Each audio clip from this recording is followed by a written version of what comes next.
hardly looked up from his desk to talk about anything. His head was in the sand, not owning up to the truth at home, or even confessing to his publisher that he couldn't write anymore. I understand.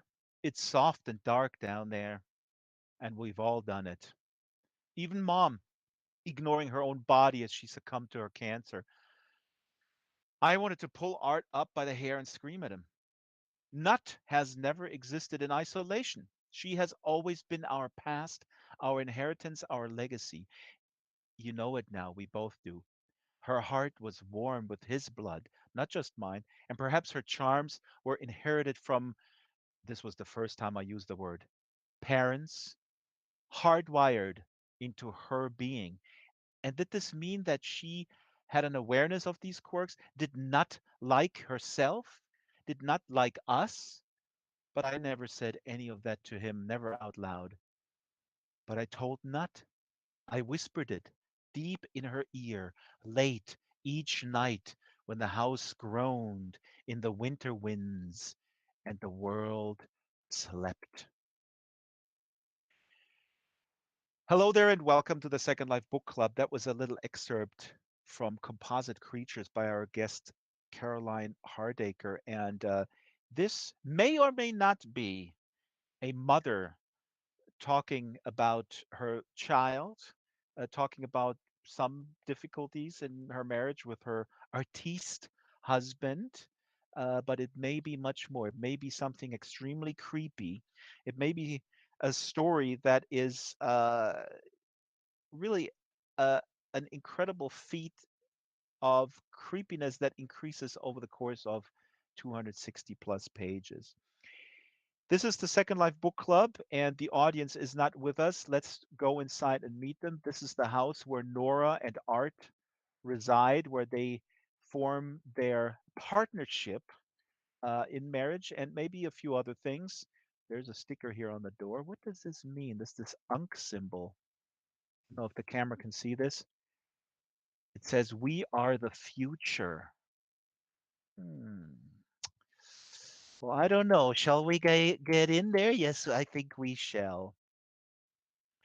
And here we are, full house in the attic where creatures reside. Now, this is a difficult show for me today because I need to kind of dance around, not spoiling stuff.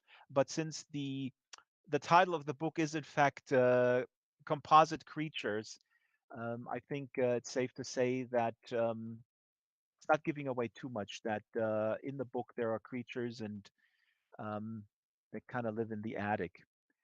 So welcome, Caroline Hardaker. She sits here in her wooden splendor with a cloud that cries in the rain. Hello. Hello, how are you? Very good. Now, I have to ask you, your avatar hmm that you requested is really amazing. It's very cute. Thank you. I Where was does sort of this come from, this inspiration? well, I was sort of going for had to be something creature related because of the book, but also something quite puppety. So this is sort of a marionette hair, because I do enjoy puppetry, but also Mm. I suppose there's some meaning in that for this book as well. As for the cloud raining over my head all of the time, that's probably because I try and write happy things sometimes, but they always end up quite depressing and horrible. See, this is great that we start off like this because I have discussions about books, like Ken Kesey's One Flew Over the Cuckoo's Nest and other books Mhm, where friends of mine go like, "Oh my God, this is so depressing. This stuff I can't read. It's important literature, but it's so depressing." And I go like, "No, it's really life affirming." And the same happened with your book. I mean, your book mhm, it depicts a near future scenario that is extremely worrisome with mhm, privatization going rampant. I mean, just sort of the continuation of what's going on, mhm, a completely unequal society, and a sort of biotech thing that's going on that we must not spoil. That is absolutely horrifying. But ultimately, it's about a relationship between a man and a woman trying to be together, learn about each other, respect each other, and forming a sort of family. So to me, this is it's not depressing. I don't know. Oh, good. No, I I mean, if guess you were my psychologist, am I normal? no. No, you're not. Good. But but but I could kind of see where you're coming from because it's about very real domestic, well, things that we think about that we would all think about. It's just that the setting is a little bit more dystopian than we live in. Well, I say right now, but it's pretty weird right now. But this is like a Hmm. slightly different dystopian future, I would say. But they're still very much everyday things that people think about. So yeah, you're still a bit mad, but yeah, I see your point. It's a different thing. I mean, I understand when people, especially in COVID times, want comfort food. I would say your book is not comfort food, but I also know that my audience does not, at least not always, want comfort food. How would you? Let me ask you this about. Do you understand the notion or the that people during these times of just where we just don't know when things are ending or going back to normal? I mean, it's a completely different discussion what normal is, but for you, is this a time where you need to be where art needs to comfort you or entertainment, if you will, and cannot be too taxing? um Yeah, I mean, I think at first during the COVID era, I think at first I felt quite disconnected from, I suppose, art and books and TV different because I don't really need to think. But I think it was just such a shock. But actually, is what year is it now? Gosh, 2020. The first year, 2020, um, progressed, I lost myself in writing at least. Like it was a bit of a haven for me and it was a bit of a Mm. goal as well because so much else was just completely standing still that art just provided an escape for my mind anyway. And I do a lot of other arty things as well, but writing is the main thing. And it just made me feel productive as well. And it made me feel like I was connecting to people too, because one of the reasons I write stories is because I like to think that I'm speaking to people in a really intimate way inside their heads. So I think it gave me a lot of hope in that respect. I put up an excerpt of the book here in the back, and behind us is the Ah, slide projector, if you will. And this is funny because the main character in the book, Art, the husband or the man in the relationship, he is a writer, and when they start dating, the Nora tells him that she read his book and just sort of quotes something from the very end, but she hasn't read the book. And then she says something like, "Well, yeah, if you just quote something from the very end, then people think you have actually read it." Reason why I bring it up because he struggles with his books being popular and they sell well, but he does not, he feels like there's basically sort of like fast food fiction. And this is from the book here.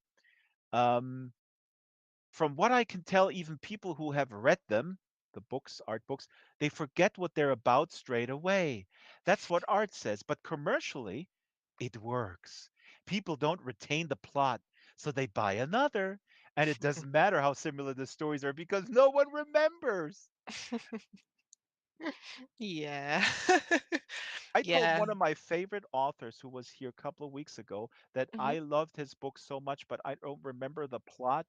And when he was coming back to the book club, I had to review it and go like, "Oh my God, this is what it's about." But I remembered a really good feeling. And then I read your book and I read this quote and go like, "Oh my God, I must have totally insulted him."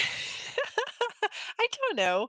I don't know. Maybe not everybody thinks like that. Maybe I think people read in different ways, don't they?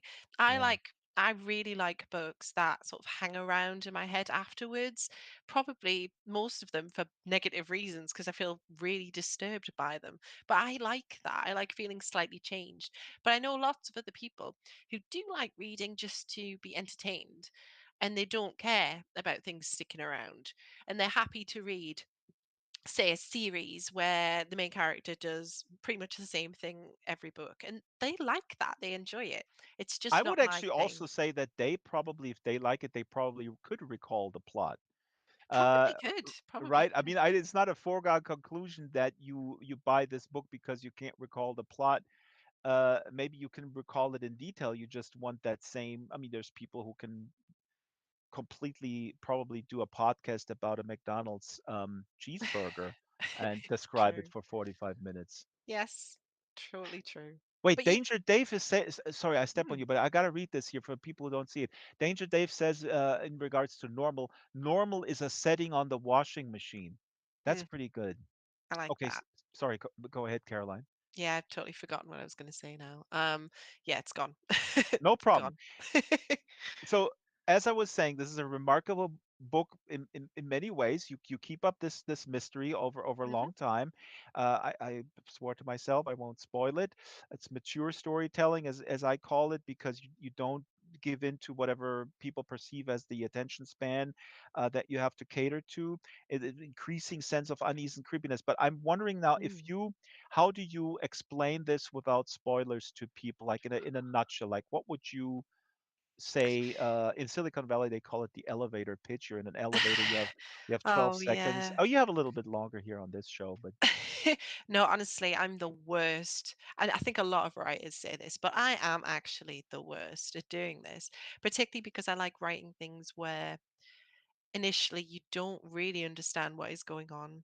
And it's only as you read it, you start piecing all the puzzle pieces back together. So when I'm yes. describing what something's about, I have to give the vaguest idea of what it's about. So with composite creatures, I would usually say it's set in a world where the environment is dying. It's pretty much our world, but slightly further ahead in the future, mainly plastic pollution.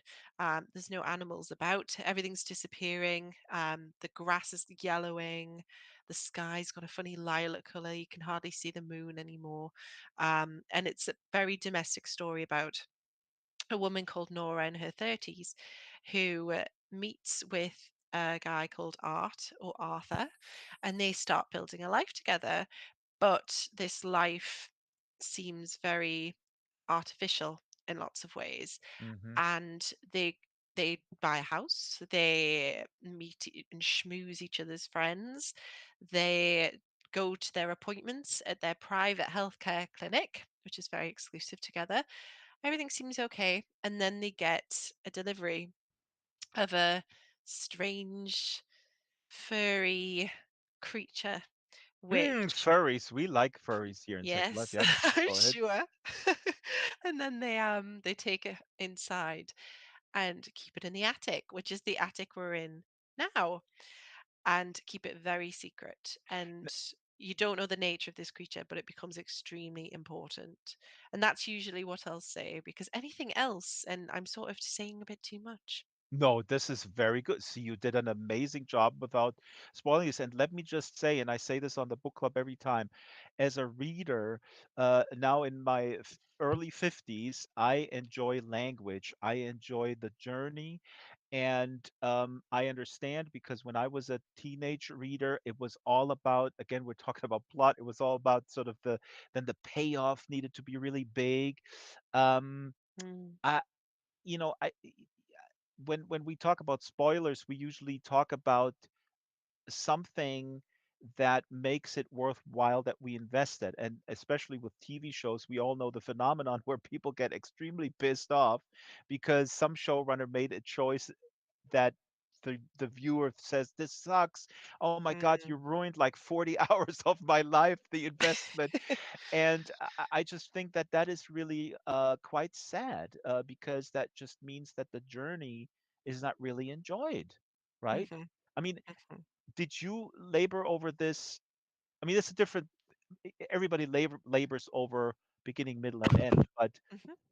this particular end, It um, yeah, it was different when I yeah. first wrote it. So, when I planned it out, the end was totally different. It was almost the opposite of what actually happens. But when I Oh was wow. writing it, yeah, totally the opposite. But when I was editing it, and when I read it through again, it just did not sit right because I thought the rest of the novel very well, at least I hope it's very realistic, but the end did not seem realistic. And part of what the novel is kind of about is the danger of going with the flow too much, being ambivalent and following blindly what other people tell you to do. And I wanted to see that through into what I think is Yep, most it realistic is. for And happening. it's And then uh, I changed it, and then this ending happened, which people do like. But is yeah, I can't say too much about it. Oh, it's no, so no, no, no. We annoying. can. It's I so know, annoying. but look, this Yeah. is what we're teasing this out to people. And again, folks, Yeah. this book is extraordinary. It's a feature length Black Mirror episode, if you will. I know the one reviewer it says on the blurb is Ray Bradbury meets Sally Rooney, which is really that's spot on as well.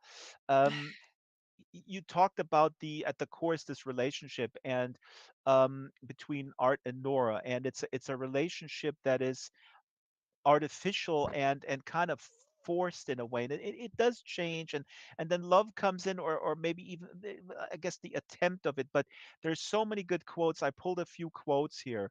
This is just really brilliant. This is Nora speaking, the woman who chose to be with Art for a very relationship out of convenience.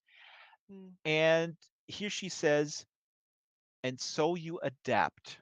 One day bleeds into the next, and though the tide washes in and out, it's the same sea. You've plugged your toes in the same sand. This beach isn't going anywhere. Now, this is just an incredibly powerful, poetic way to describe a bland relationship that is a trap, that feels like you're trapped in it. It's just, I Yes. mean, Caroline, it's for as a reader, very satisfying what you did here. Oh, oh, thank you. I like trying to because obviously before this novel, I wrote quite a lot of poetry. I have a couple of poetry collections, so I think that's really stuck with me when I write fiction. And I don't think I could write fiction without having written poetry for years beforehand. But I like that. I like sentences that roll off the tongue and make you imagine something. I'm big on that, so thank you. Language is extremely important. Again, we're going plot versus language. Now, one thing that resonates, and we'll talk about. You're going to read some poems as well, and we're going to talk about Mm. the poetry. And people don't despair because Caroline will also read. But I want to read this here, and people here know, the regulars know that my mother died when I was fairly young. I mean, it was a long time Mm. ago. I made peace with that part of my story, and it many ways made it who I am. But when I read in a fictional context, the character having a strong relationship with his or her mother, and then the mother dies, that's always for me a tearjerker. And the mother plays an important role here in this book, and she passes away from cancer. And this is also Mm. a really powerful uh, way where you describe the relationship a child has with their mother, maybe the father if it's a stay-at-home person, I guess. Yes. But since most mothers are still the ones that stay home, so let me read this. It's the natural way of it for a child to see their parent die, but it's cruel, isn't it? It's the death of a place, a time. When she leaves, a mom takes a part of you, the part where you're still young and full of potential. That's the version of you that could turn out to be anyone. She takes memories only the two of you share, and without anyone else to share them, they may as well be made up. Now, this is very cruel to dads, of course. Oh, dads are interchange it could be How dad. about your husband? How does he like reading this kind of stuff? Well, he has his own memories with our young child, so the same can be said for him as well. Mhm, mhm. Yeah, for sure. Now, is this eco fiction? what about labels here? I mean, I don't like labels that much, but eco-fiction or No. cli-fi, that kind of thing. I mean, you were I'm here. not into, yeah, I mean, I wrote it with no label in mind whatsoever. But it's the nature of publishing and books to have to add labels to things. And Composite Creatures has had so many different labels attached to it. It's had speculative fiction, science fiction, eco fiction, horror fiction Hmm. as well. A body horror, like Um, you said, yeah. Body horror, yep, which when I wrote it, that even crossed my mind, which now seems crazy considering I can see it from other people's perspectives. Which is, it's really good actually when you have a novel out and people are talking about it so much because they make you see things in a completely different way. But when I initially was writing it, it was, I think my initial goal was to write something speculative, but Hmm. yes, it had a really strong environmental connection to it. So I wanted to write about our connections to nature and how that might change in a world that we're contaminating with plastics, and how our relationships to animals might change if they're slowly dying out. And what that says about us as humans as well, and how we feel about our place in the world. So it did have a very strong environmental leaning at the very beginning. I think as time went on, and I edited it and thought about the many different layers, then I started to bring in other themes as well, like about connections between people and, what is family, and the the juxtaposition between real relationships versus quite artificial ones, class divides, and um yeah, and the privatization of healthcare as well, because they're weirdly all quite linked together to our Absolutely. environment. We are our environment, I guess, to a degree. We exist because of the world we live in, and the world exists because we hopefully nurture it. And Um, again, we can't spoil it, but the theme really here is also the exploitation of mm, everything in the world to our benefit, and by our I mean basically rich folks. It's just a really funny scene. Also, how you describe it, with the NHS, the National Healthcare System in the U.S., is, I think, is a press conference, and sort of mm, a weary-looking NHS official is posing with this huge biotech startup, Easton Groves, and they're like, "Yeah, we're partnering, and it's awesome." And the NHS official is like, "Yeah," smiling, forced smile. Like, yeah, it's not really that awesome, but I gotta, I gotta try to. I mean, this is also very, very, in the context of COVID, and you see.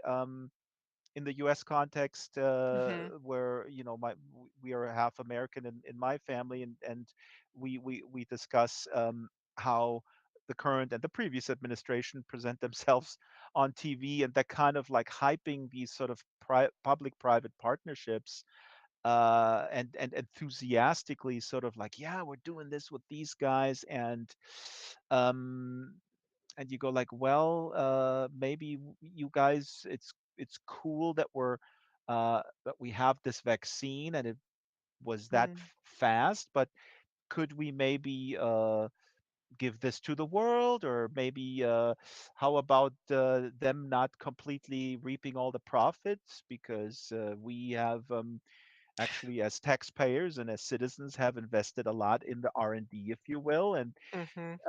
those kind of themes are all in the subtext in your book as well. Yes, and I mean, this is it. Healthcare is just different all around the world, and it was written pre-COVID, but I think it's just becoming more and more relevant as not just the pandemic, but just as the years go by, to be fair. And not as many countries are as lucky as we are in the UK to have, say, the NHS. Yeah. So we are very fortunate. Um, but it's whether institutions like that are going to last and stand the test of time, especially with the governments as they are at the moment. But that is a whole different thing I could go off on a tangent about. Um, Oh, this yeah, is it's a always at scary the center. future. Everything is political, and right Oh, I now, know. Yeah. these folks are the handmaidens of corporatism. They want to just slice it and Hmm. kill it, and then put the best meat, so to speak. Oh, look at that! the the fillet pieces, the good meat, towards the give it to the Oh, highest yeah. bidder. Oh Yep. wow, now I understand what the creature in your book is all about. It's a symbol for an oligarchy where we just use, you take the kidney, you take the heart, you take the legs. Oh my God, did I spoil it? Wait a minute. No. Shh. If you're No, just tuning in, this is the Second Life Book Club, and I want to welcome Kitten Duo, who is a fan and joined the community. Kitten is on YouTube, and all the other folks. I'm gonna monitor YouTube as well for questions. So um, please chime in.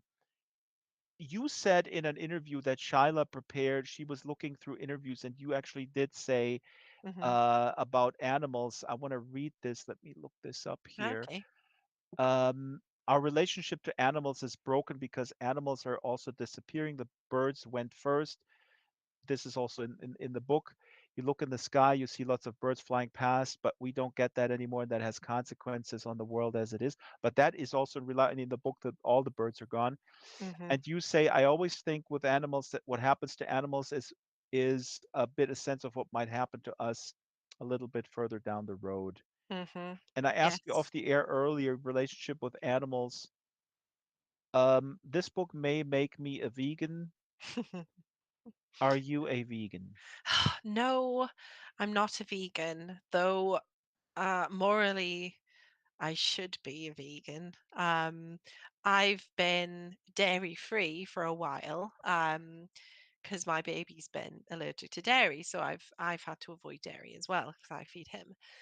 And you start even that has made me realize how much animal products are in everything that we eat. Even if you think you're having vegetables in a cafe or restaurant, it's probably cooked in butter or Hmm. milk. And it's so ingrained in the way people eat, that it's really hard.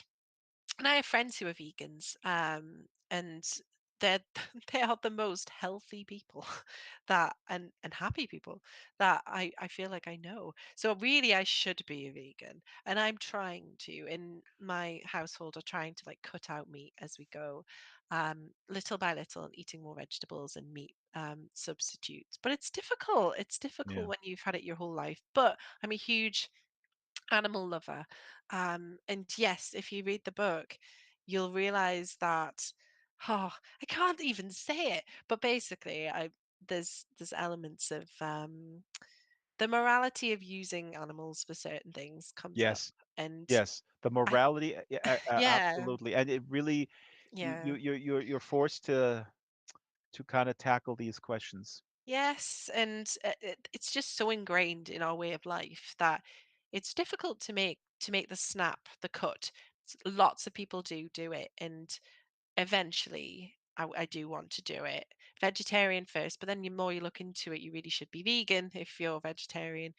It's just really difficult, Draxter. It's really difficult. No, it's not difficult, Caroline. I ask people to go to Angry Robots books right now and buy your book, and they will become vegan tomorrow because they will Okay. see, if you intended it or not, that the similarities of the relationship with the creature, whatever the creature is, hmm in the context of the story, there are so many parallels to uh, our relationship with the animals that we take our kids to the petting zoo. Oh, look at these nice goats, and now we're gonna go out and eat some. I mean, it's truly bizarre if you It's think about true. this. I know, and it's not even just eating things, is it? It's well, in the past it was using fur, and it's even Yeah. using wool and leather, and it's it's quite repulsive when you think about it, but it's everywhere. It's everywhere. Now, maybe we should read something to not be hmm completely repulsed. And oh, Pauline just came in here late. There's no seat left. Welcome, Pauline, and welcome everyone. If there's no seat left, please, I beg you to stand, or you may res your own chair if you have a chair.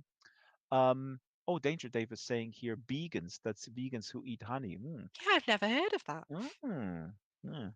the honey is really not. Honey is completely overrated. Actually, honey is also just sugar. I know people go like, yeah, it's super healthy and it cures everything, even COVID. No, people actually don't. I didn't say that. Oh my God. Listen, I Disclaimer, disclaimer. disclaimer. I'm not a doctor like Joe Rogan or anybody like that. I'm not a doctor. Um. So, yeah. Could I ask you Hmm. to stand up and a book display will magically appear in front of the stage here, and I will here it certainly is. try. Oh, So yes, very good, very good. And the book display will actually move towards you nice. because I know that you're slightly Oh, short-sighted. Didn't I'm bring very your. short as Oh, well. I look, mean, now you're standing on the table. This is also, oh, yeah, no, this is yeah, good. that's good. I can read that from here. Look at that. It's a huge book, so yeah, my tiny rabbit eyes can see that. Now, what are we? I believe we're hearing the very beginning. Yes, so I've got an extract from the first chapter of Composite Creatures, and then if you'd like me to, I can read a few poems afterwards The as poems well. come a little Yeah. later then, Okay. but now I do we need to give a little setup here? I mean, it's right Hmm. from the beginning, but still, if you want to paint a little bit the scene, this is Yeah. Nora. She's talking. Yes, so this is the main protagonist, Nora. She's in her early 30s, lives in kind of middle England, and this is her telling her story to possibly someone, possibly herself at a Oh, far later time. But yes, so this is her talking about her mum and her past. one quick thing I want to ask you before, because Mhm. what's I don't know how old you are. I believe I would venture to guess that you are younger than 31. And what I love is how you also set off right away with this character, the kind of anxiety around getting older Mm, that women have much more than men, obviously because of the biological clock. So that mm, was, I mean, later in the book they actually we follow them around until they're very old, but that was really really well done. So I wonder, I'm not going to, you don't ask a guest how old oh they no, you are on the air, can. but Like, no, you've underestimated. I'm 35.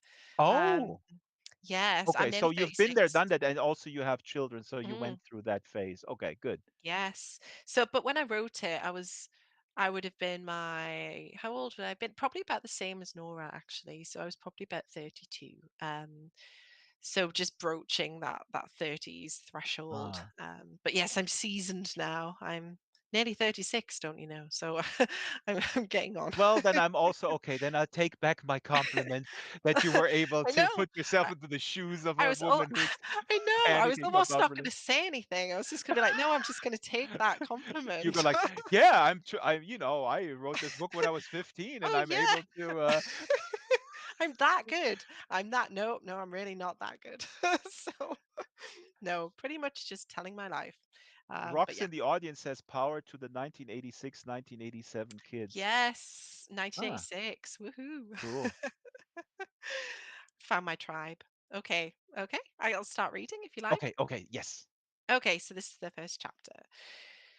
Chapter 1. There are some things I remember perfectly. I can close my eyes and be there in school, shaping a stegosaurus with Play Doh, climbing stone walls and wooden stiles with Mum, or even on the observatory roof, hand in hand with Luke, searching through the smog for sparks of life. Even now, I see his face lit green beneath the moon, smiling in absolute awe at the cosmos and proving without doubt that he had eyes only for antiquities. The way things were. The stars were so bright that I could hear them like glass shattering. They've never shone so brightly since. But the fact that I can relive all these things so vividly just convinces me that I've made them all up. Each time I play these memories through, Mum or Luke says something new. It's always something that warms my belly, something that makes me feel better. Only occasionally is it something that hits me hard. But even then, it still strikes a low, satisfying note telling me that I was right about being wrong all along. What would you call that? I wonder if it matters whether these things are real. It's somewhere to go that's dark and balmy. We all do it, don't we? Where do you go? A long time ago, Mum told me that in her youth the sky would flock in spring and autumn with migrating starlings, finches, even gulls, huge grey and white beacons of the sea. I've heard recordings of their calls, somewhere between a lighthouse's horn and a baby's wail.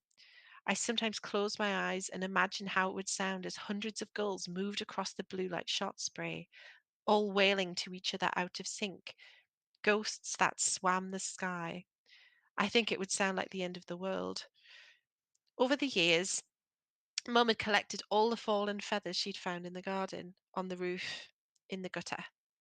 There was nowhere too low for her to stoop, no mud too deep or sticky for her to squish her knees into and scoop out the treasure. She rinsed the feathers as best she could and balanced them in egg cups wedged between books on her shelves. Stuff of stories now, she'd murmur as she pointed them out to me one after the other, telling me which birds they came from. This one a barn owl, this one a crow. But she might well have been naming dinosaurs. I couldn't picture any of them. All the illustrations in Mum's reference books were completely flat. One time we were sitting on the garden wall together when a bird landed on a perch above us and made the strangest sound, like a low whistle.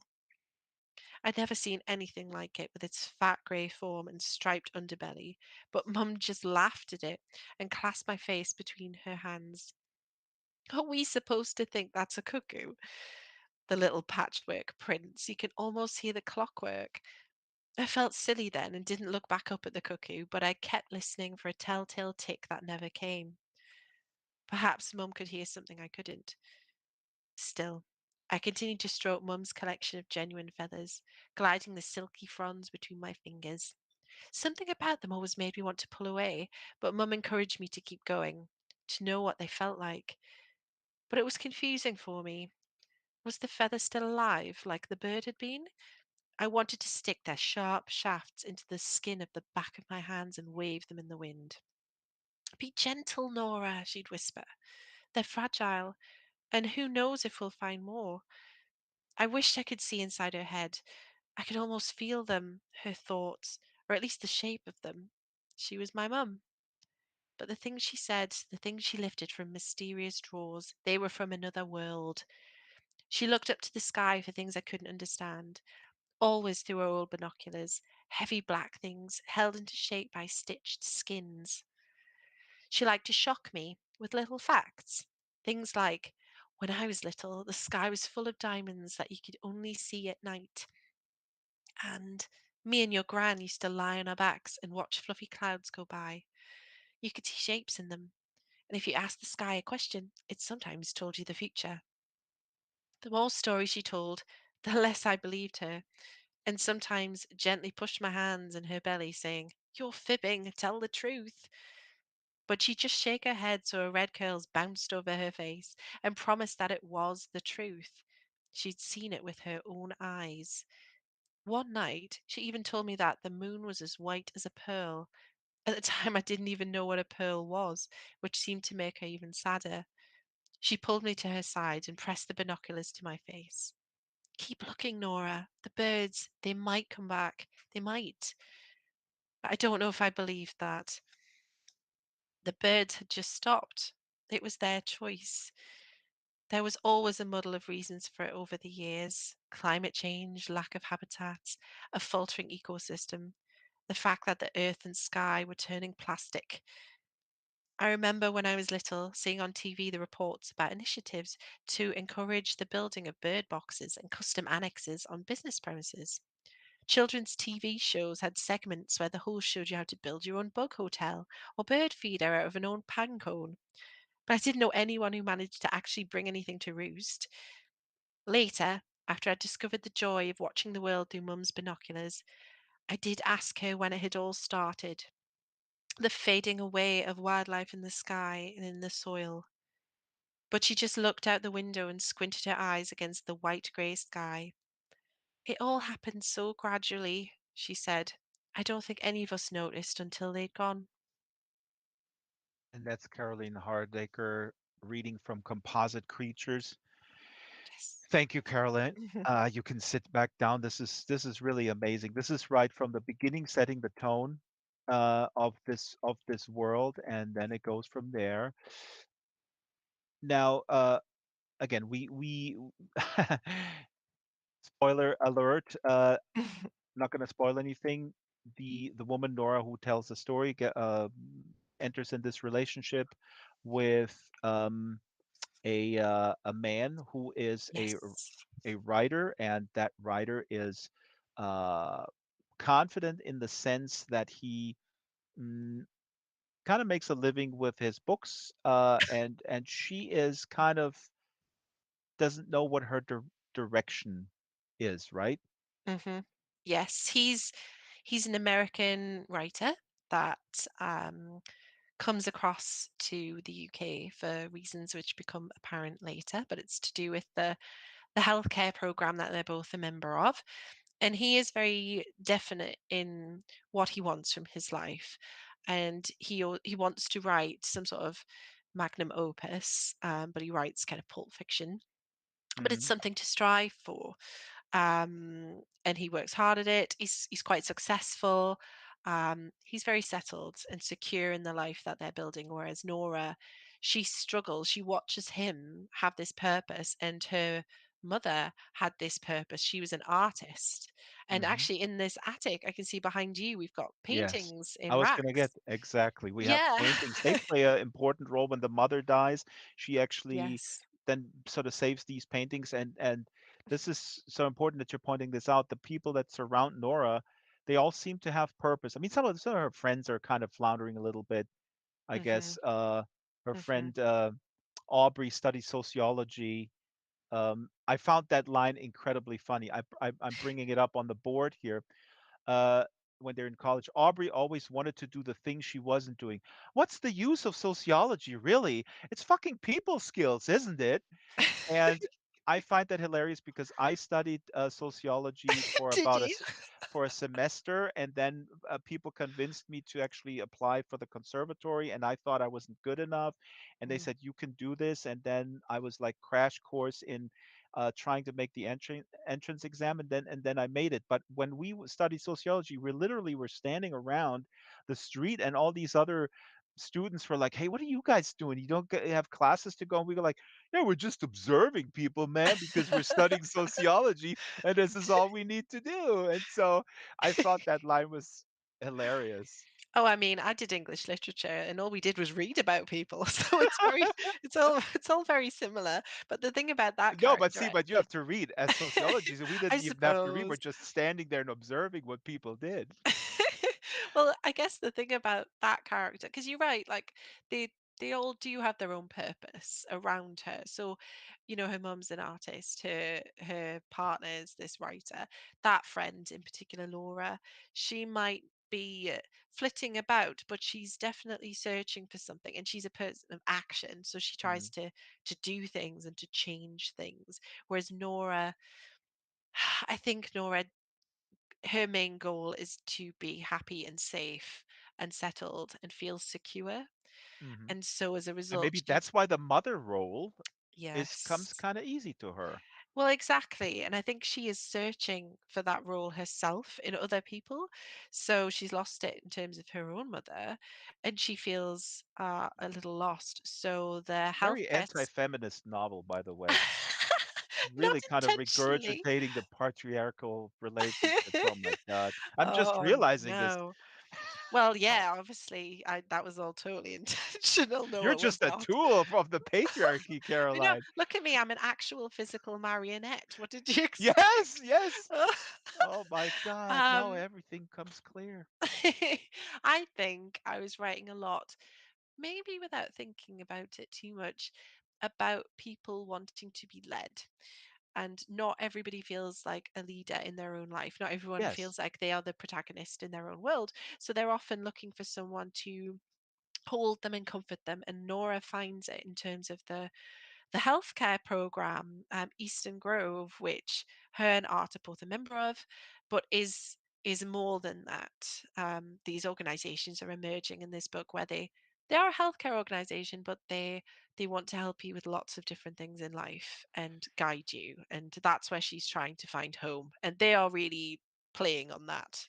They're abusing, absolutely. And you know what? And I just brought the book up because I want to read Mm, another passage here real quick. And thank you for pointing out. Let me just add that it's also completely fine if you don't want to be the leader. That doesn't make you mm, a bad person or a follower if you don't feel like you have this straightforward sort of direction at whatever at 2 years old. I want to be an astronaut, and then you just, I mean, this is also something that I think comes through in your book, kind of a very sort of mm, compassionate look at these different scenarios, how you want to design your life. Because I also feel as a father of a teenager, I think there's pressure put on young people by society, by schools, by parents mhm. to find your way at an age where it's completely confusing and frankly not normal to know exactly what you wanted to do,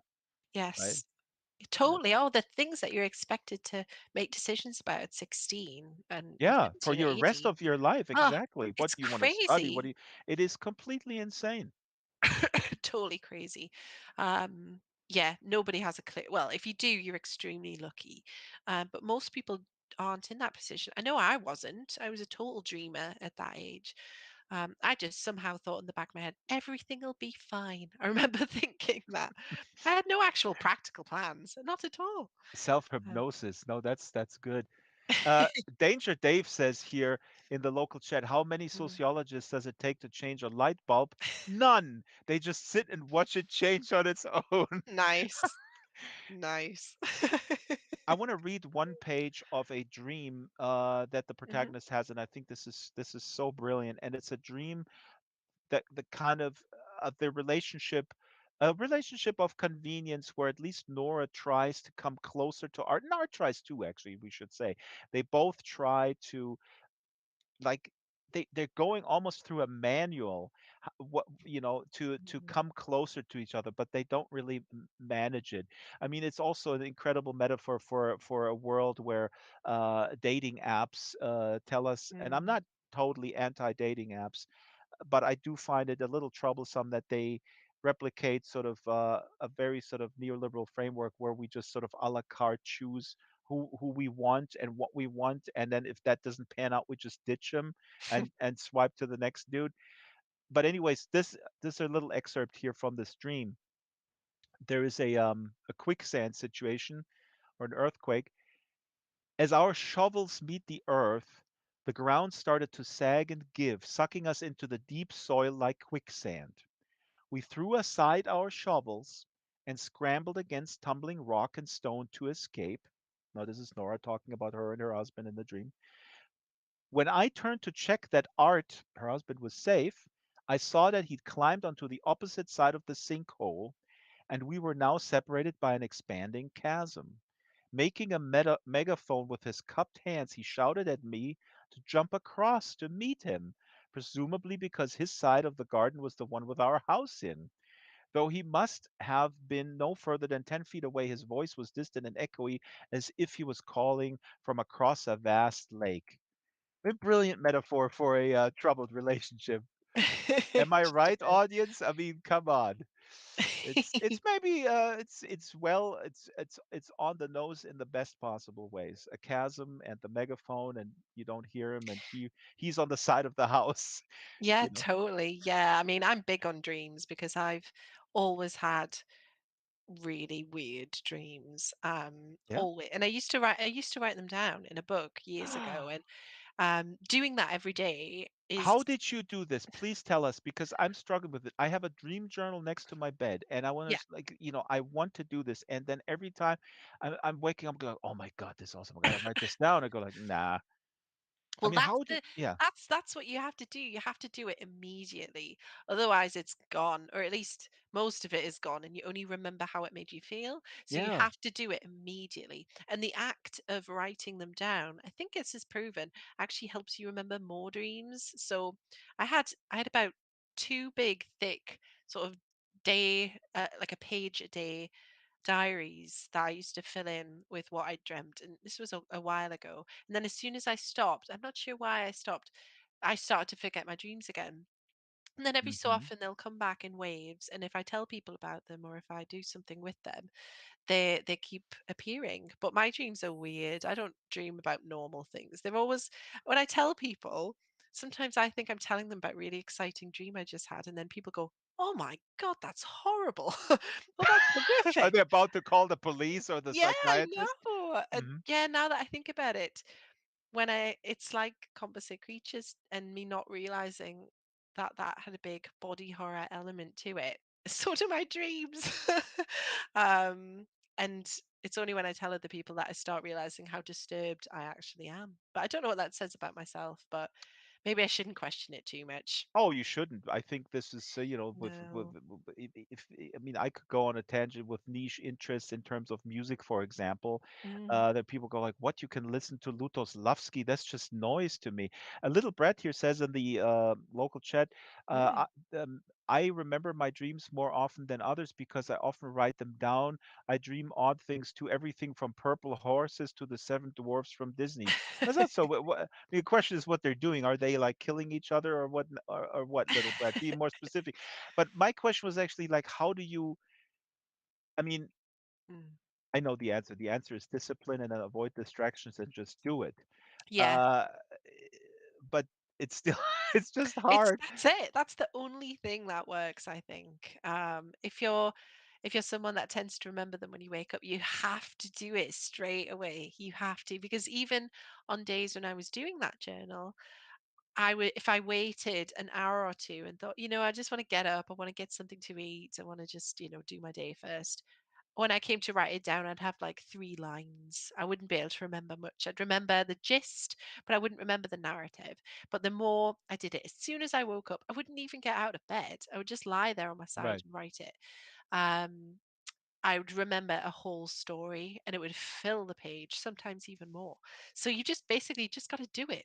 That's the only reason. You It's got the to only thing do I it, could and you say. you have to get rid of distract. I mean, I think Yeah. I have my phone as my alarm clock, which is really the problem. Oh, I need yeah. I need to get an alarm clock. I'm fairly disciplined with the phone, I have to Mm, say, but then I do check the news at the middle of the night because I need to know what's going on in America. And when I'm in America, I check the German news, and so that's what really prevents me from, I think, writing down. So I got to get rid of the phone next to the bed, no matter what. I mean, for many reasons, but definitely. that will be the one reason. If Oh, somebody in definitely. the chat can recommend to me, now we're off tangents, but it's good. Please recommend to me a clock where you can program your own music into it. I haven't found it. It Mm. should be very simple, where Yeah, you it can should just be. upload your MP3. Um, Mm. Little Brett says about the Disney and the dwarfs. She says the dreams are about the dwarfs riding the purple horses, and they were Wow. walking on an enchanted castle out of a giant ice mountain with an ice hacker. Um, That's trippy. That's cool. I like Ice that. chop or whatever it's called. Okay, now, oh yeah, we're running. Well, we're not running out of time because we're wrapping in the post game into the main live stream as we always do. Mm.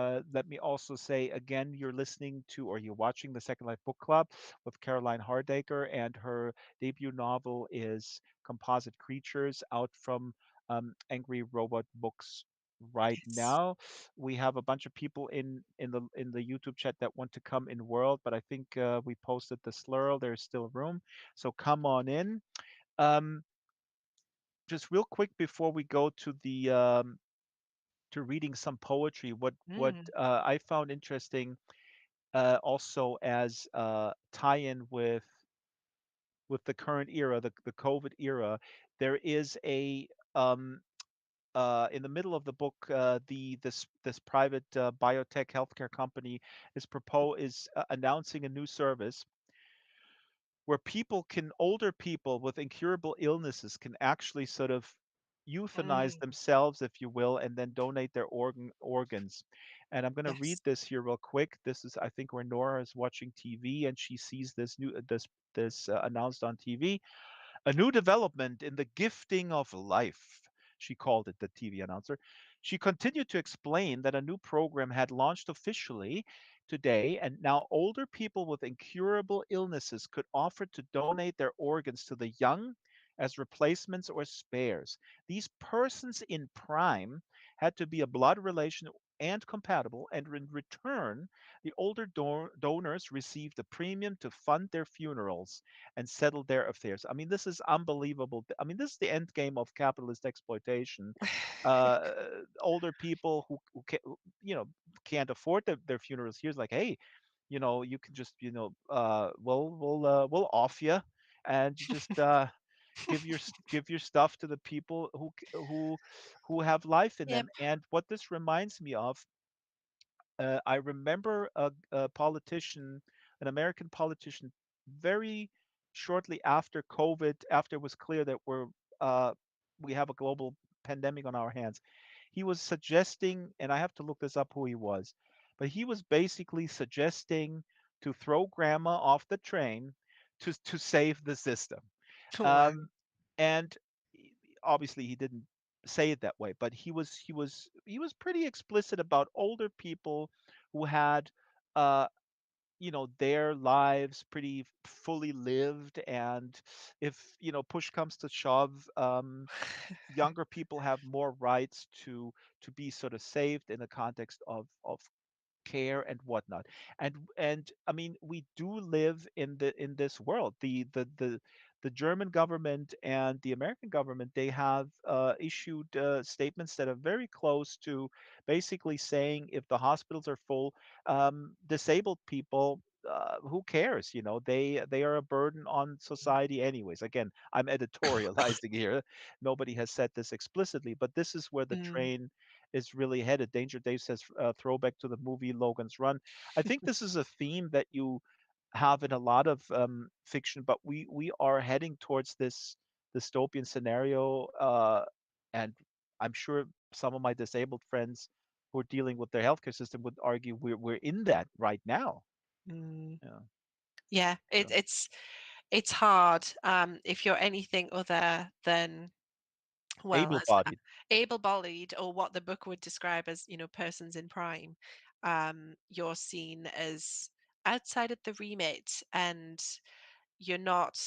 People, organizations want a clean society where everything's easy, and to give people the choice to donate themselves basically to save a younger relative in their mind is giving people agency, but it's just totally not the right thing to do. um but yeah, it's horrible, and it's interesting because I wrote this book. Oh, I mean, I probably wrote the first draft maybe 4 years ago or so, maybe 3 years ago. Hmm. Publishing is so slow, and I just feel like even since then the world's just slowly ticking towards these things becoming a reality, and it's really scary. I feel like I'm some sort of prophet for one.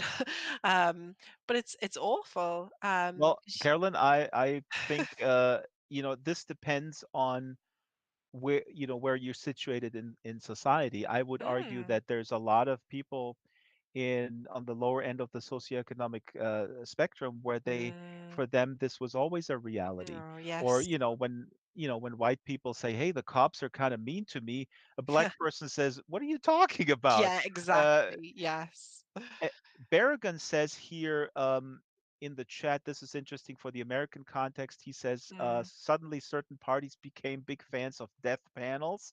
That's a really great comment. I mean, people remember, I think Sarah Palin was the first one who brought this up. But anyway, this is too much in the weeds here. Berrigan also says he's donating his avatar to science. I think that's great. I think your kidneys are strong. And it's a good liver you've got there. very good liver. I mean, Mm. if I were, don't get me started because my grandmother was, liver was her favorite dish. She prepared liver with onions, very so Oh basic yes. dish there. Mm. Oh God, see now we're conflicted, Caroline. We'll never get to the vegan place. Yeah, no. Oh God. Don't make it Ah. harder. Don't make it worse. Uh, Oh we're, Lord. we're moving to poetry. I want to say big thanks to Kitten Duo. Kitten Duo just gave us a super chat on YouTube. Kitten Duo, thank you so much. And this money goes to a good cause because, uh, just like the tip jar in the back, will distribute these monies to my volunteer team. Mm. Ruby couldn't be here today. She had a booster shot. She built this set. She built the avatars, and Isabel is here, of course, running the tech and the stream. And Shyla, I don't know if Shyla is with us. She might feel under the weather as well, but Shyla does the research. And so big thank you, Kitten Duo, and big thanks to the team. And if you have loose Linden dollars lying around, please donate them to the tip jar. Now, uh, you are also a poet, Caroline, and there's a website called Poetry in Public, and apparently they did an interview with you where you Mm. talk about why poetry matters. Now, why does poetry matter? It's a funny question because I think when I was younger, I never read any poetry. I thought Yes, a lot of I people will go like, "That's boring. School is I telling know. me to do Well, this like weird. I don't understand what's yeah, going on." I thought the same thing. Even when I was studying English literature at university, I avoided all poetry. I chose to just do drama stuff and fiction, because I just thought poetry was basically like diary entries, love stuff. I just didn't have a clue. And then it wasn't until years later that I was just dabbling in bits of That's writing. interesting, but well, hold on, let me jump in. So you Yeah, thought this is more like just sort of the topic is kind of off-putting, but were yeah. you because I thought also, although I come from like my mother was a big reader, but I thought it Mm. was just incoherent garbage. Yes, I mean, I'd only studied it. I think the last time I'd studied it was at school, and everyone always studied the same things. And it just wasn't accessible. It wasn't something that you'd ever pick up yourself and enjoy. You Hmm. studied it because it was something that you Very studied. intellectual. Hmm. Yeah, you began to see it as a page of words that you had to work hard at. You didn't enjoy.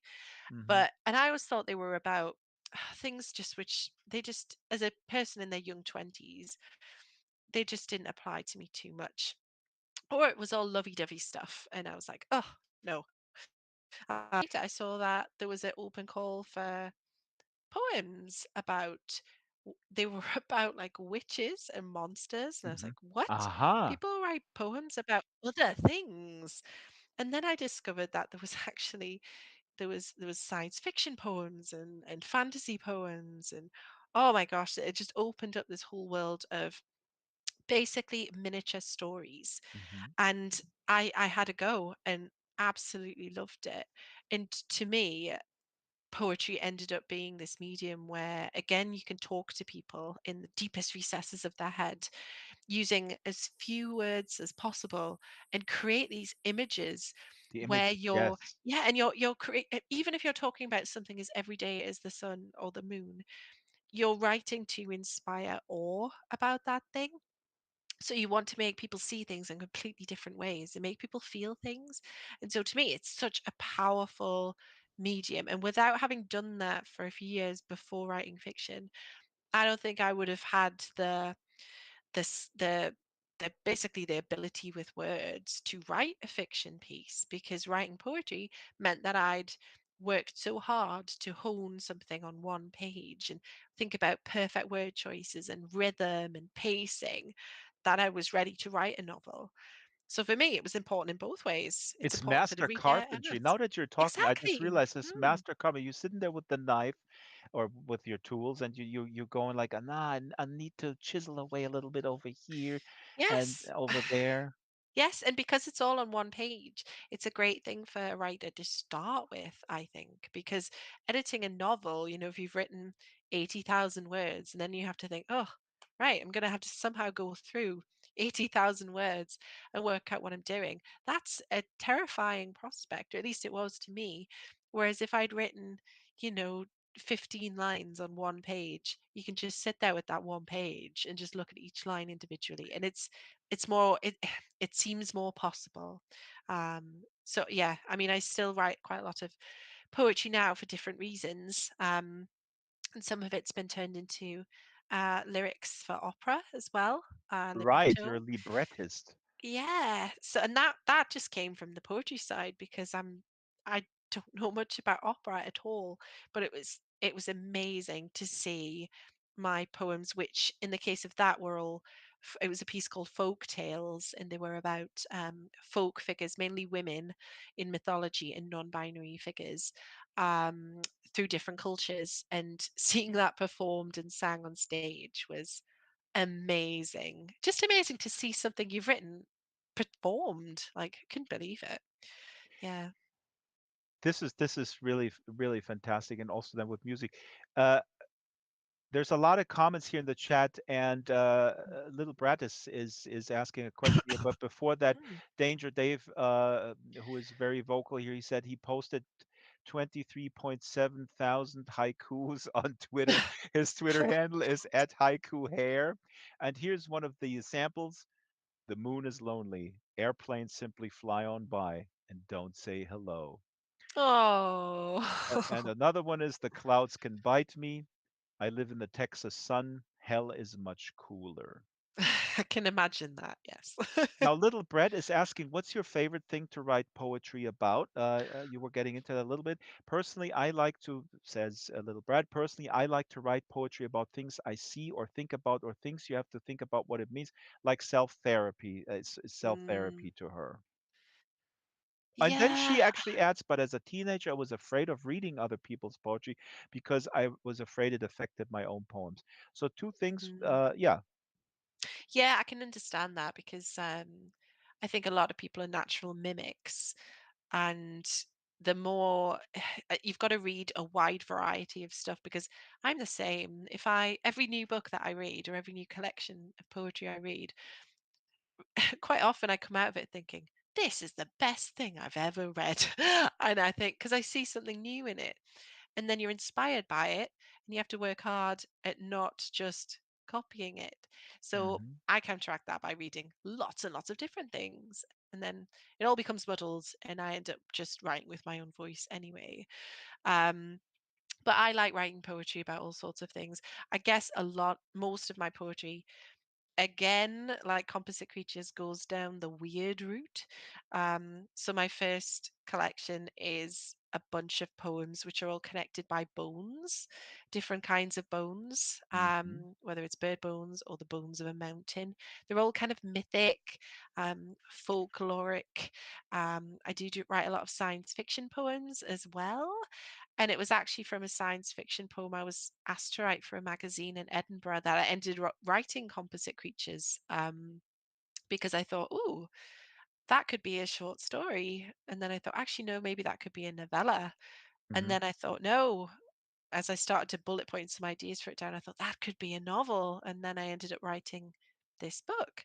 Um, so I like things that are a bit weird. I write a lot about photographs, actually, if I find photographs of things in nature. And a couple of the poems I've got here are based on photographs I've seen. Oh, yes. Yeah. So we Um, let's read one on polar bears oh, brought together by the death of a humpback oh, yeah. whale. I could Yeah, yeah. start that one. And I brought up the book stand here. Okay. Uh, Okay. I have to get up. ooh, wait, Come the on. book stand has, yeah. Please stand up. I will. We make it very hard for our guests here. They have to stand up and sit down. And we have oh my God, we have a full house now. Amy McCaw came in just now. Amy McCaw is an author that is going to come on the show. I think Mm. next month. Oh, Amy at brilliant. Oh, dear. as a I'm just famous. walking around now. Oh, where did she go? I'm back in the She's corner. I'm back. oh, There we go. I'm back at the front. back Oh, in the near, front. sort of near the podium. I Oh can. no, this is Oh, yes. We there. will move it. We will move it. And I'm close now. this poem here, let me put this up. It's called On Yes. Polar Bears Brought Together by the Death of a Humpback Whale. Yes, and this was a photograph that I saw. So here goes. The boulders approach, grown with hoary turf and smudging rune marks across the tundra, a moving tide to mount the hunt that's found. Jaws meet in many places to break the hide. In the belly, brothers do not know brothers. Skins smell of sleep, birth blood lost, and the beasts take turns to tear out the swim bladder or fists of blubber. The bears are tied together with ropes of knotted gut, and each hollows out his grotto from fat, oiling his coat as if preparing for battle in woad, but white as snow. Drifts of broad backs reinvent Genesis. Slow stomachfuls last a day, a night, a day, and pressing for the last. Boulders roll in the colossal arch, ribs hanging above like paths of comets. And after the feast, wine flecks the ice like constellations, and then, stones in a round, each brother licks his sores and retreats alone. Absolutely wonderful. And I actually want to do a first. I would like you to read it again Hmm. because, again, I also want people to notice here the power of poetry is also that the reflection is very important on something, and the pacing, Okay. that you take your time as a reader.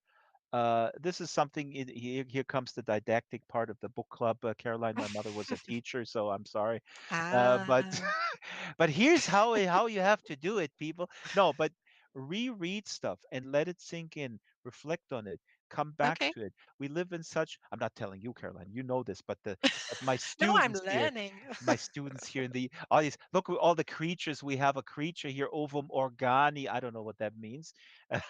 And another creature called nut, and we got little, let's pan over the audience here real quick. We got Ariete, who's a little deer. We got several small little cats. Siri is a little cat here. Then we got a bunch of humans, but we have a lot of creature. We have an otter here by the name of Mm. Water. Yeah, I see. Yes. Oh yeah, he's here with his mom. And we got Danger Dave, of course, here in the corner. So all my children here, listen to me, children. Be slow down. We live in such fast-paced hamster wheels that we need to slow down. Maybe I'm just Mm. telling this to myself. Um, It's we a good also have lesson. we also have a gecko here in the back. Oh, Shyla is here in the very back. Shyla, come in the front. You're little small. Come here in the front, Shyla. So and now let's hear it again from Okay. Caroline, the poem entitled "On Polar Bears Brought Together by the Death of a Humpback Whale." The boulders approach, grown with hoary turf and smudging rune marks across the tundra, a moving tide to mount the hunt that's found. Jaws meet meet in many places to break the hide. In the belly, brothers do not know brothers. Skins smell of sleep, birth blood lost, and the beasts take turns to tear out the swim bladder or fists of blubber. The bears are tied together with ropes of knotted gut, and each hollows out his grotto from fat, oiling his coat as if preparing for battle in woad, but white as snow. Drifts of broad backs reinvent Genesis. Slow stomachfuls last a day, a night, a day, and pressing for the last, boulders roll in the colossal arch, ribs hanging above like paths of comets. After the feast, wine flecks the ice like constellations, and then, stones in a round, each brother licks his sores and retreats alone. Wow. Big round of applause. This is Caroline Hardaker reading from her collection, what is it called? Little Yes, Quakes? little quakes every day, and it's a quote from one of the poems in it. But all of the poems are connected by everyday little quakes, basically, I say. So little things that happen to us which cause a little quake in some way in our lives. And the book tracks that through history. So it's in three sections. The first one is very historical. There's historical figures, mythological figures. The second section is very everyday. And then the third section is the more scientific, looking to the future as well, sort of quakes. We have one more poem. It's called The Great Masarti Goes into Liquidation. Give us a little Yes. background on that. The Great Masarti.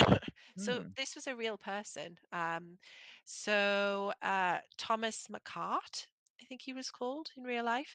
He was a lion tamer in something called I think it was Manda's Menagerie in England, and this was in the 1800s. And he had 4 or 5 lines in his act. And in 1872, something went terribly wrong, and 4 of the lions basically killed him, scalped him, and ate him in front of the audience, which was Oh several my hundred God. people. And it was in the papers at the time, so you can Google it. The Great Masati was his stage name, and if you Google the Great Masati, 1872, I think you can get the news reports of what the audience saw at the time. And I wrote this poem from the perspective of the lions in the act rather than Thomas McCart himself. This is amazing. This is way worse what happened to Siegfried and Roy. Oh, yeah, way worse. All Yeah. right. Take it away. Okay. In the news, sons in plot to supplant father from family business. The household lies in disarray, their father in pieces. Quote, I am a giant, chained under the shadow of a weak skin strip, armed with a wooden chair and whip. My pedestal stands atop my cage. At my call, I will pull the cord in my jaws, bringing down the velvet on Masati's neck.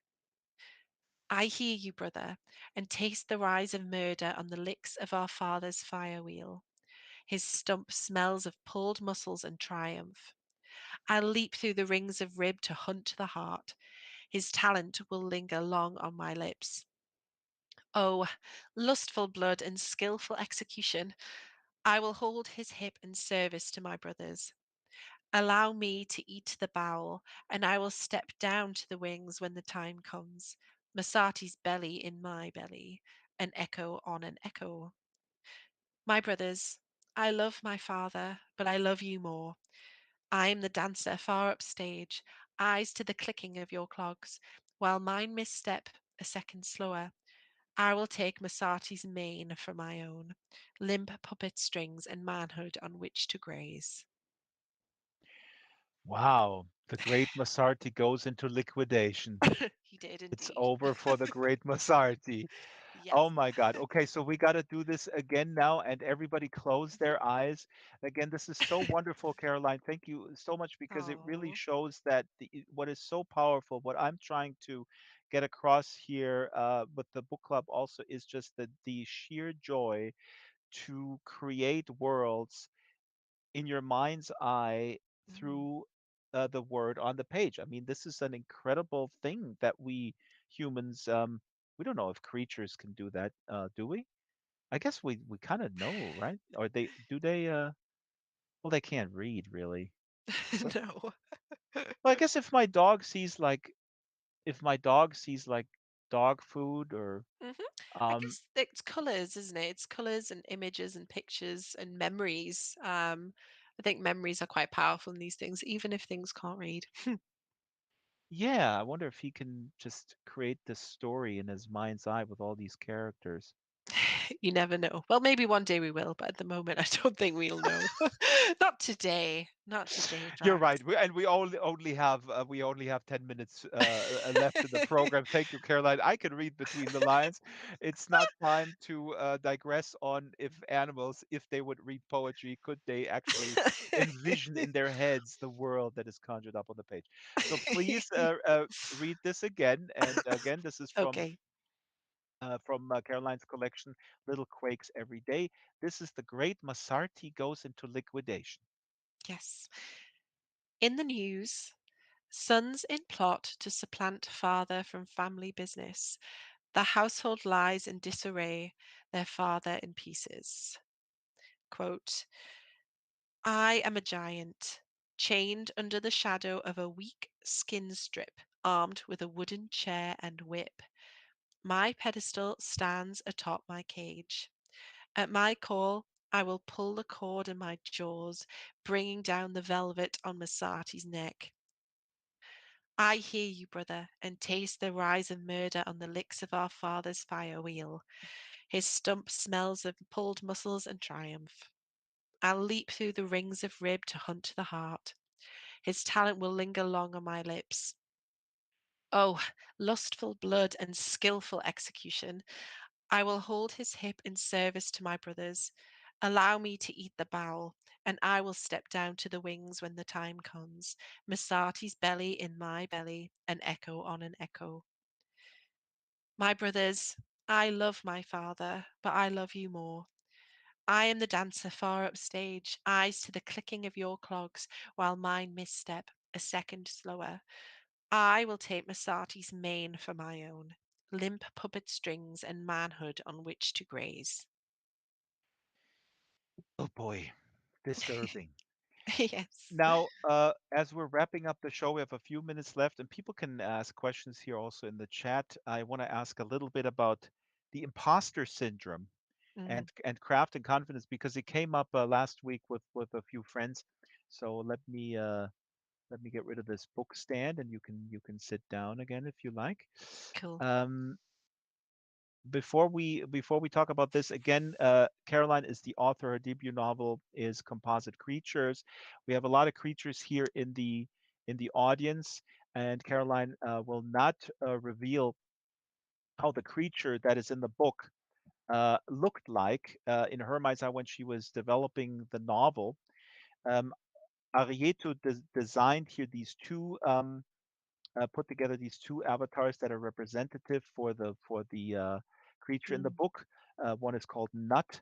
The other one is called Ovum Organi. These two avatars, maybe the camera can pan um, mm, on them just to remind us that's sort of not exactly what I envisioned, but a completely different um, vision of the creature was by our designer um, Ruby, who designed this mm, space, and she brought to my attention, to our attention, an Australian artist by the name of Patricia Piccinini. And I threw up a mm, slide here in the back. People can look at that slide, and Patricia Piccinini, maybe somebody could put her website also in the local chat, has extremely disturbing creatures she creates that are in various tableaus. Um, Sort of a mm. composite of man and animal and yeah, Yeah, disturbing. So yeah, she was totally new to me until you showed me like just before the book club, and I love it. It's so up my street. and again, these are sort of like the spectrum, our cute little dragon here and our cute sort of phoenix in the audience, the avatars, and then the disturbing Mm, images of Patricia Piccinini is sort of the spectrum, I guess, that you could envision if you pick up the if you pick up Caroline's book, and Caroline will maybe yes. reveal in 10 years what when David Cronenberg makes the movie of this book, then we'll know. I don't know. Well, do you know what? For a long while, I thought, have I written something that's essentially unfilmable because of the nature of that creature? Yeah, But no, I've changed my mind completely now because I'm thinking I can just see it. It would be amazing if they used some sort of puppetry or something to bring that creature to life, just to give it that extra creepy edge, I think. But basically, when people read the book, they will start imagining this creature in their own particular way. So I don't think any two people will see Nut in the same way, but I do have a very particular way that I see it. And I'm yeah, happy to tell anyone that if they've read it, but I won't tell them it until they've read it. you gotta And read it first. And yes, I I have do. to tell you, um, I mean, this is the reason why I have a hard time watching any um, movie after a book that I enjoyed because it limits my vision and it's Mm, totally legit. You know, that might be the greatest visual artist of all times that makes this, but it limits my vision. So I feel it's reducing it. But if I had a choice of filmmaker, I'm going to put this here in the chat. If people are not familiar with Jan Svankmajer, one of the greatest animators of mm, all time, I actually know. Oh, he's still alive, Jan Svankmajer. So I put put it here in the local chat. This is from his Faust trailer.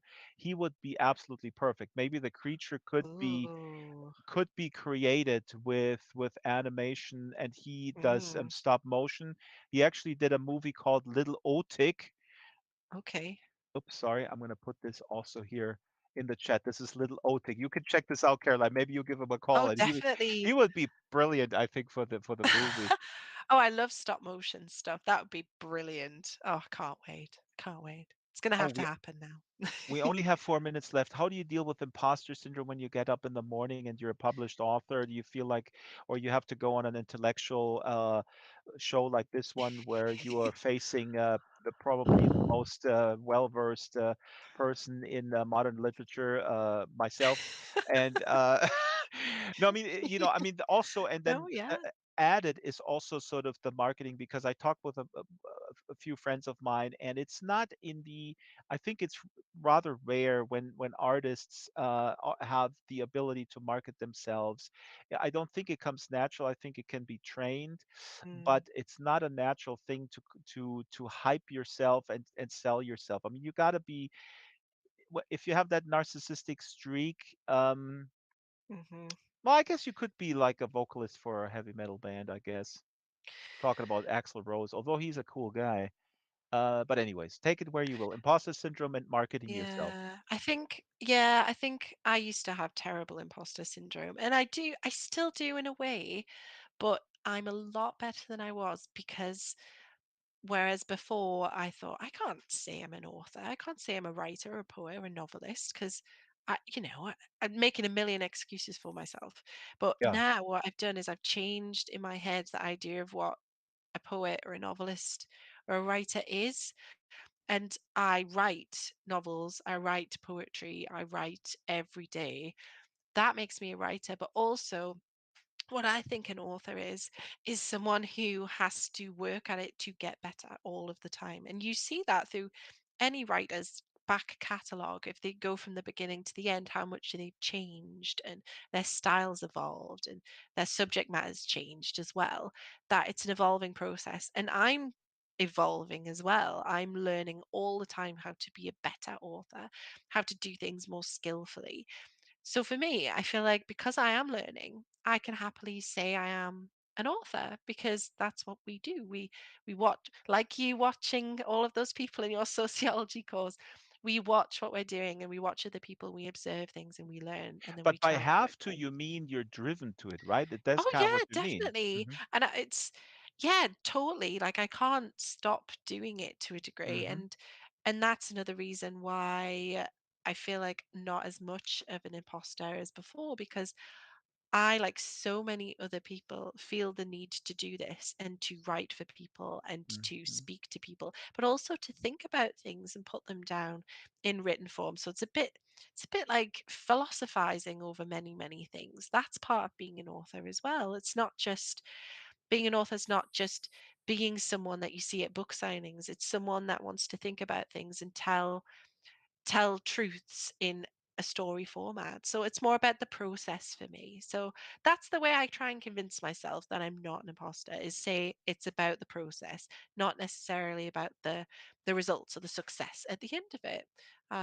So yeah, Very well put. I think it's really yeah. important, and there's a lot of sort of movement out in social media too, where even well-known authors really kind of thankfully take the lead and saying, you know what, who cares if you have a day job or if you have to have three jobs to make ends meet? If you're writing, if you're driven to express yourself on the page, and Yes. like you said, you're getting better or you're driving to get better, then you are a writer and you are an author. I mean, this is sort of this myth, which thankfully gets again dispelled by people being honest about how hard it is to make a living, or I don't know, raise a family on any type of artistic endeavor in today's world, and that is not just the one definition of being even a professional author. I mean, you can be a Mm, published author.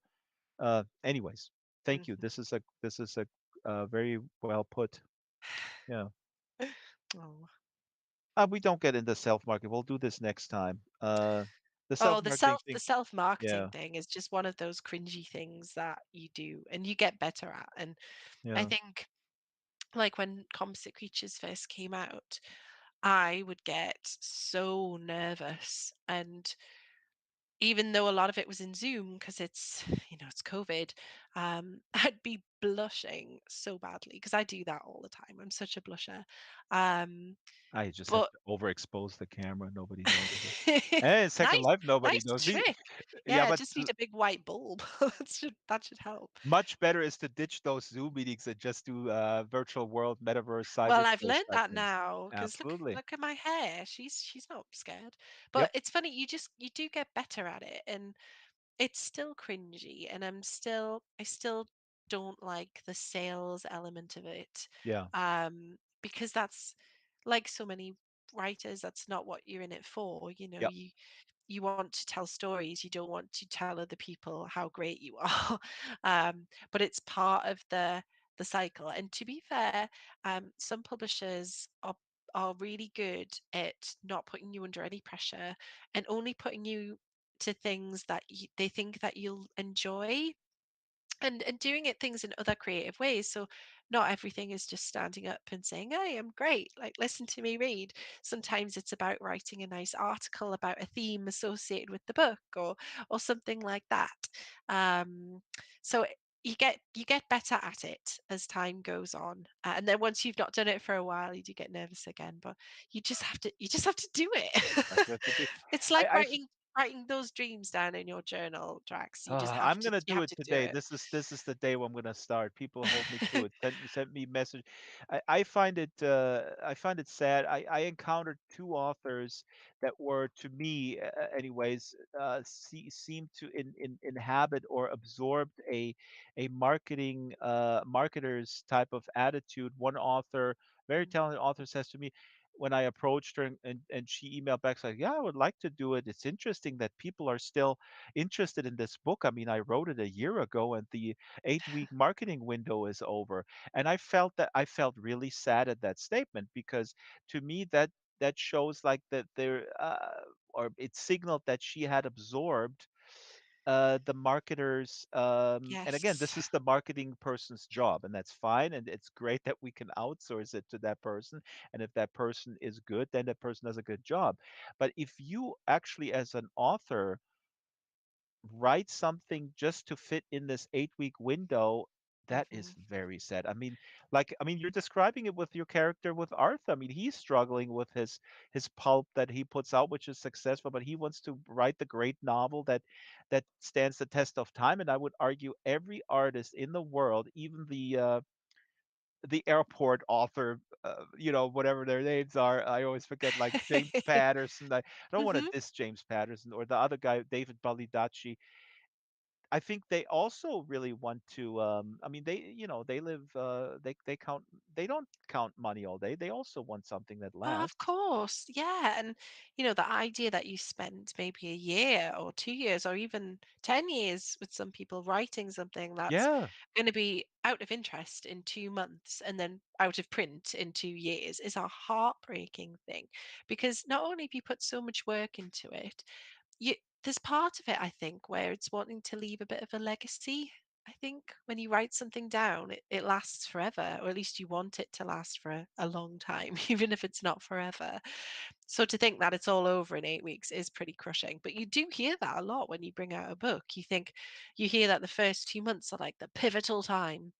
That's when everyone will go crazy. And then because publishers bring out so many books, yeah. they have to move on pretty quick as well.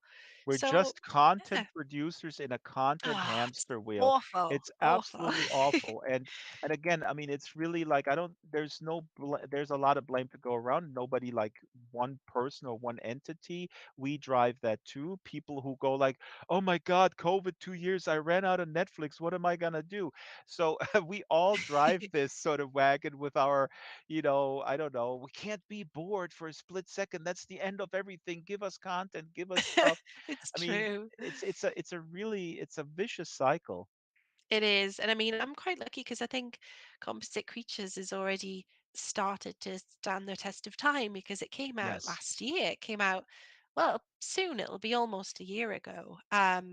And yet people are still wanting to talk about it and are Yep. still being disturbed by it. And actually, at Christmas, it was in a lot of people have been more interested in it because it was included in a list in the Washington Post as one of the best Oh, science fiction books of 2021. One writer said it was her favorite book of 2021. So I was like, "Oh my goodness!" So people have again started to get quite interested in it. So it's nice that these things keep coming out of the woodwork a little bit and keep capturing people's attention. oh But my God, I think yeah. Caroline just marketed herself in a very kind of Oh subtle God. way by just sort of name dropping the Washington Post. Unbelievable. It That's didn't. good. Yeah. No, You see no, what's that's how you do it. look what I've become. Look what's Oh, happened to he in me. the vicinity of me, the master mark, which I'm not. No, uh, no, no, awesome. No, no. I mean, this is okay. I learned that when I lived in LA, you got to drop at least three names in one uh, paragraph. I only Yeah, have that one, so there you yeah. go. I can say no more. You know, I mean, speaking of Axl Rose, when I was hanging out with Duff McKagan, bassist of Guns N' Roses, he told me the same thing. Okay, enough. We're out of time. Thank you so much, Caroline, and good luck for the next thing. And it's Thank really, you. it's an awesome book, and I hope people were inspired by this discussion. Thank you, wonderful audience here in the room. Big round of applause. Give yourself a round of applause. Thank you. Thank you, Kitten, and all the folks that are watching on YouTube. Amy McCaw is here. She came from YouTube to Second Life. Amazing. I mean, what's next going from Twitter to TikTok? I don't know. I'm 51 years old.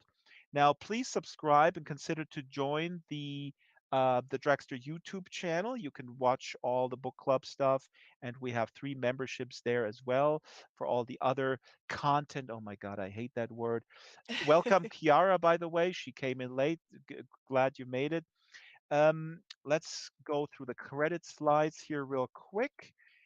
We have the book club every, what was it, Wednesday at 12 o'clock Pacific time. slbookclub at dragster.com is the email if you have a suggestion or if you have critique. Show is produced by Isabel Sharon, Shyla the Super Gecko, and myself. The location manager, master builder is Ruby Geek.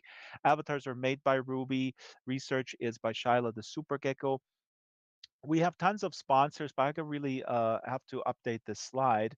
But some of the top sponsors is Bespoke Caravan makes awesome avatars. Creatures, Salt and Pepper, Rag VR, Linden Lab, of course, they give us the islands.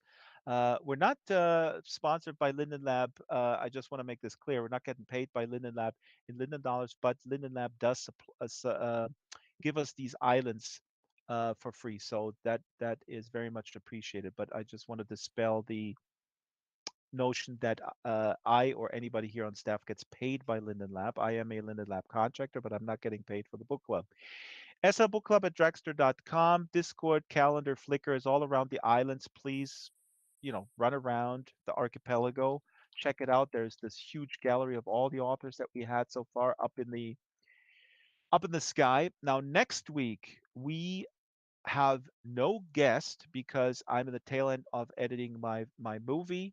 So next week is a free for all edition at 12 o'clock right here. Maybe not in the attic. We'll decide on the location, but 12 o'clock next Wednesday, the free for all edition, which means we can do whatever we want. So please direct message me or put it in the group chat or send me a note card.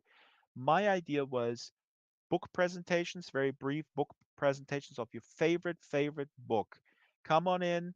I'll make a book prop, and we'll get people on the stage, and they can talk about their book. They don't have to use voice if they don't feel comfortable. They can use text. But I thought that was a cool idea. We can also talk about publishing. We can talk about the business, self-publishing versus traditional publishing, or whatever. So anything goes. It'll be a very informal thing. I will stream it live because we have a lot of people who cannot access Second Life for one reason or the other. So that is for next Tuesday. And then I think Amy McCall may actually be then up on February 9th. And that's it. Thank you guys for coming. See you all next Wednesday right here on the Second Life Book Club.